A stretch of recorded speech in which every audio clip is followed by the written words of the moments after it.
করতে অবহেলা করেন, আগামী দিনে আপনাদের বিরুদ্ধে আমরা প্রতিরোধ করে তুলব।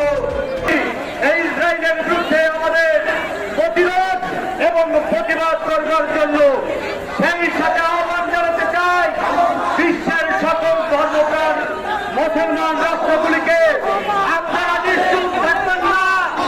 ওই আখিরাতে আপনাদেরকে জবাবদিহি করতে হবে। আপনারা আপনাদের সামনে মুসলমান ভাইদের, শিশুদের, নারীদের কিভাবে আকাশে উড়িয়ে দিচ্ছে, আল্লাহর দরবারে আপনাদেরকে কিন্তু জবাবদিহি করতে হবে।